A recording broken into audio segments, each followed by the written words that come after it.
parents told my brother that he could take my house, and I could just live in the camper in the backyard because I'm single and he has a wife and kids. I'll warn everyone here that this is going to be very long.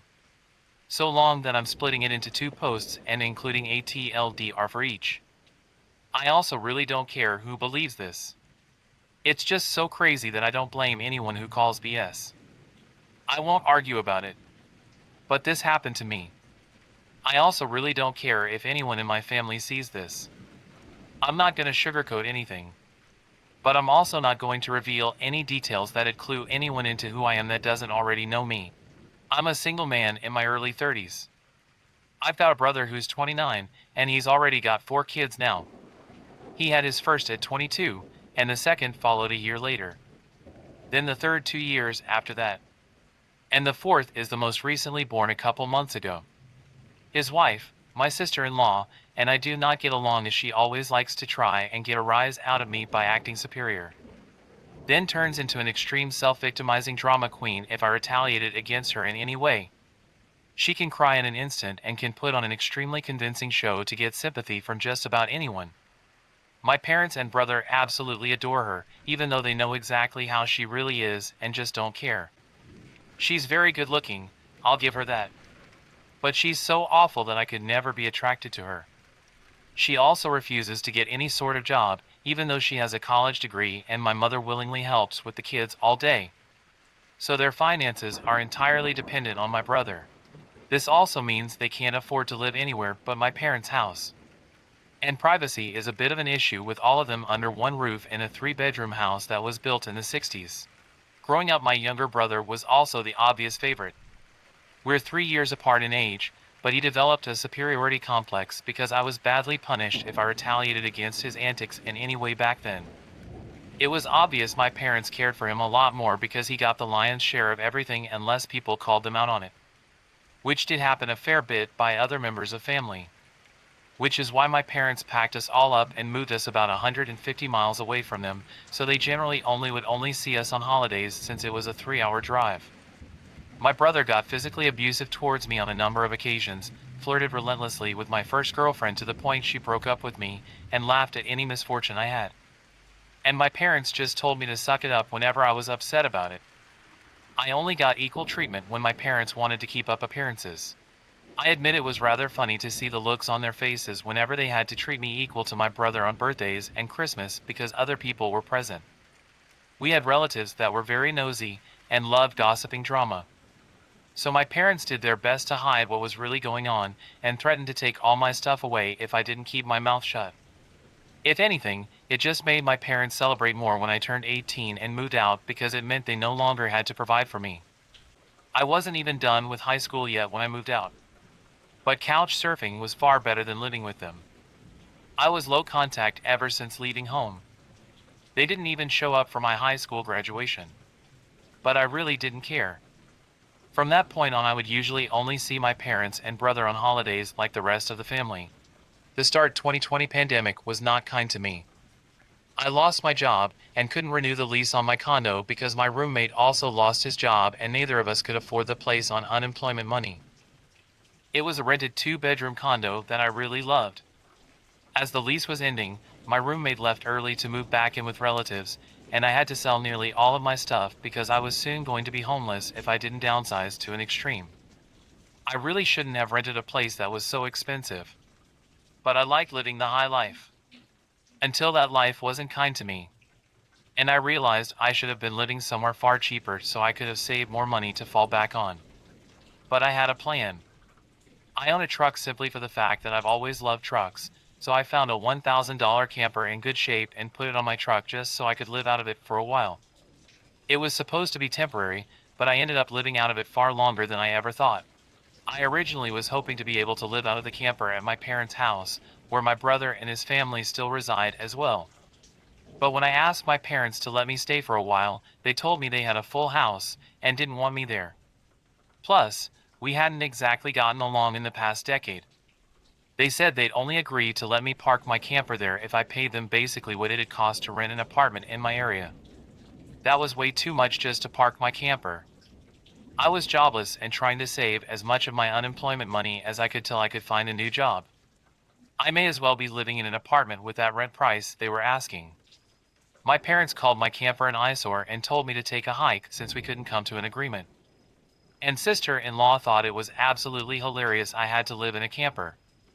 My brother joined her in pointing at and mocking me while calling me a homeless bum. I parked my truck/camper in a store parking lot to sleep on the first night that I had nowhere else to go. I felt scared out of my mind that someone might try to break in. Suffice to say, I didn't sleep well that night. There was nowhere else I could go as any other relatives that owned houses were fairly far away, and all my friends were all apartment people. And I was pretty attached to my area as well. So I didn't want to just leave. I'd also had my mail forwarded to a friend's apartment. It was the only way I could still get my mail anymore. Finding a stable place to park was pretty difficult. I went looking around to try and find a job similar to my old one. It took months of living the nomadic camper life. In that time, I had to deal with a lot. Everything from beggars and drug addicts to people demanding I leave because my camper was an eyesore.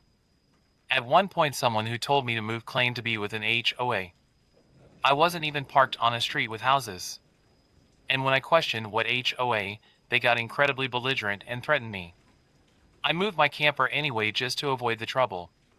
In order to have a steady supply of electricity, I learned to use a long extension cord to plug in anywhere I could to recharge my camper batteries. This meant sneaking around and plugging it into an outside outlet of a random building while parked on a street. I know that's a crummy thing to do, but I had to keep my batteries charged so my refrigerator would stay cold. I had a small solar power bank for recharging my phone, but I didn't have anything like a generator. And generators are noisy and require fuel anyway. So I did what I had to do. After months of living like that, I finally managed to get a new job. I had to move to the neighboring city to find a job that didn't involve retail. I worked retail while in college and promised myself never again, though I was nearly ready to break that promise. I was still getting unemployment money, but I had no stable place to live while receiving it. And I didn't want to still be jobless when it ran out. Plus, I was bored out of my mind. I had little else to do but read, watch movies on a small portable DVD player, use my phone or laptop, and keep note of where I could park and what local public bathrooms I could use. I kind of envy that the Japanese have public bathhouses. We could really use stuff like that over here. When I finally landed a new job, I practically lived in the back lot of the building by the warehouse in old employee parking spaces literally no one else seemed to bother using because they were so far in the back that the area was borderline forgotten. My boss/company owner actually liked this arrangement because I was willingly available to take any shift I could get, so long as I had enough sleep. He even let me take the camper off my truck and set it up in one of the spaces so I could drive around without it. Not exactly sure if this was legal, but no one bothered us about it. The entire time I lived back there, I didn't have to deal with many trespassers. There were a few, but the security guards escorted them out. I was pretty much on call almost all the time when they needed me, and was working virtually every day of the week. My boss let me plug my camper into the building for power and water, and I paid a small amount of rent by working for free on Sundays when no one else was in the office but the janitor and security guard. Beyond that, I usually had to shower at a friend's apartment or at my local gym as the camper didn't have a shower in it and only a portable toilet. And I didn't want to fill it because emptying it is a nasty chore. So I used other bathrooms as often as I could. I had a key to the warehouse and could go in to use the bathroom there at any hour. I was even on a first-name basis with the night security guard. He's since become one of my closest friends. The camper was easy to heat in the winter with a small electric heater. Summers were not fun though. The camper didn't have AC, so I had to get a used portable air conditioner just to make it bearable. I made a lot of overtime pay and hands-on learned some new skills from other employees. Eventually, midway into this year, I landed a better position in the company as a supervisor and started making a better salary than my old job. That's when I decided I wanted a house. The scare I'd gotten from losing my condo made me realize I needed something much more stable for the long term. I looked around for something close to my work and just 2 miles away found a 3-bedroom manufactured home on a small property. But I managed to get it for $10,000 less than the asking price somehow. I used nearly my entire savings for a down payment and got approved for a home loan. I finally didn't have to live in a camper anymore. There was enough space for me to back my truck in behind the house to take the camper off to set it up in the backyard. So I put it there as its own little building just in case I want to use it again. When I was fully settled in the house, I was dumb enough to brag about it on my book of faces. My family saw the post, and that's where this shit really starts. After a few weeks, my parents and brother, along with his family, came to visit completely unannounced to have a tour of my home. I didn't even give them my address. So, how they found out where I live, I still don't know. None of my friends have fessed up, and no prior family members visited me before that. So, I wonder if they stalked me at work and followed me home or something. It really wouldn't surprise me. Once I opened the door, they practically all shoved their way in like rambunctious tourists. Then just started making themselves at home. They all kept poking around, and sister-in-law had this creepy smirk that she was repeatedly flashing me. And it was only later that I figured out why. And it made me madder than a bull on steroids that just got stung by a hornet. My parents were constantly talking about how I've got so much extra space now. And it's too much for someone like me who has no wife or kids. Sure, not now. But maybe someday, and my brother kept remarking about how there was more space than our parents' house, and my house was closer to his job too. Red flags all around, I know. Eventually, my brother asked me to speak privately. Everyone else suddenly left the room and piled out onto the front porch. That's what finally made me realize they'd planned something. My brother, let's call him Dan for the sake of simplicity, said the house was too much for me alone. And I should let him move in with his family because his wife is pregnant with kid number 4. And my house is much closer to his job. He pointed out that I already have the camper, so I could just live in that outside while they live in the main house. And I'd like to point out that Dan never once spoke of offering rent. Mind you, he's got a good job. He also started talking about how there would be changes, and even curfews. And that I couldn't just walk in at any time without prior notice. If it weren't my brother, I'd think the person I was talking to had lost their mind. But Dan lost his marbles long ago thanks to our parents treating him like he was the center of the world. I tried to speak, but he kept talking over me as if I had no say in the matter. There was no way in hell I'd rent my house or parts of my house to him. Other people maybe, just so I can pay the mortgage off more easily. But certainly not him or his nasty wife. I've heard of this exact kind of situation in videos online many times. And never once did I think I'd actually live it because I thought it so ludicrous.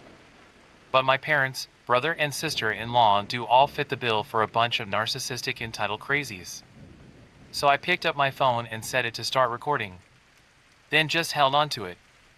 Dan didn't even seem to care or notice that I'd done this, and just sat there with his arms waving around while talking about all the reasons of why he needed my house. Then went from saying that to acting like it was a done deal and trying to reach out his hand to shake mine. That's when I finally showed my backbone and said hell and oh. And I said it loud enough that Dan stumbled backward for a second. I'd rarely ever raised my voice to him on that level because I was punished by our parents whenever I did. But this was my house, not theirs. My spine can be as shiny as it wants here. I stood up and then told him that my house was not up for grabs. And acting like I'll let him move in just because they want it won't make it happen. I bought my house for me, and it's not my fault he keeps having more kids and has to keep living with our parents because he can't afford to move out.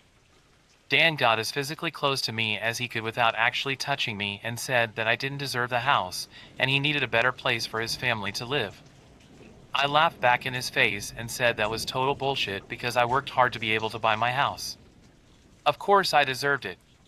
Dan started yelling that I have no wife or kids and I don't need all the space. So I may as well give it to him. I said I'm not giving him anything. And he never even offered to pay me rent. If I let him move in, I'd still be covering the entire mortgage on my own house without even being able to live in my own house. Then Dan told me that he shouldn't have to pay rent because his family comes first, and our parents said I was going to do this, and that I will. I yelled as if their word was law or something, and told Dan that they did not have the right or power to give my house to him. Then right on cue my parents and sister-in-law barged back in through the front door and surrounded me to try and force me to agree. There was a lot of fighting. But to sum it up from this point on, I heard the line, "Just do it" for Dan way more times than I can remember. In the fight, I told them all they don't have a say in my life or my house, and to get out before I called the cops. Sister-in-law screamed the loudest at me about how she was pregnant again, and I can't do this to her. I said I did nothing to her, she just assumed she could take from me like I would just allow it. I had no obligation to her or her family. Then I called her a stuck-up bitch who never had any respect for me. So I don't care what she thinks or how many kids she has. I have no sympathy for her. She won't be living in my house. Well, that made her angry enough to attack me. She got in one good hit on my face and tried to do more, but my brother held her back, kicking and screaming. She kept demanding he let her go so she could scratch my eyes out. The phone I was holding recorded pretty much everything. So I held it up and said I was going to call police if they didn't leave right away. My parents told Dan they were leaving. Then my mother said that I had a week to come to my senses. I told her I won't be, and to not come back. Then I told sister-in-law that my phone recorded everything, and if she tries anything, I'll press charges for assault. She screamed at me and then stormed out loudly, crying with her face in her hands. My mother was the last one out the door and said that I better do this for Dan and SIL. I responded by telling her I won't be. TLDR, family raised my younger brother as the golden child, so I made my own way in life. Then I lost everything and they wouldn't help me when I needed them the most. I ended up living in a camper for years until I got back on my feet and bought a house after some hardcore saving. Now my parents want my house because they want my brother and his family to be able to live there and make me live in the camper in the backyard. Brother acted like it was a done deal because our parents said so. I kicked them all out.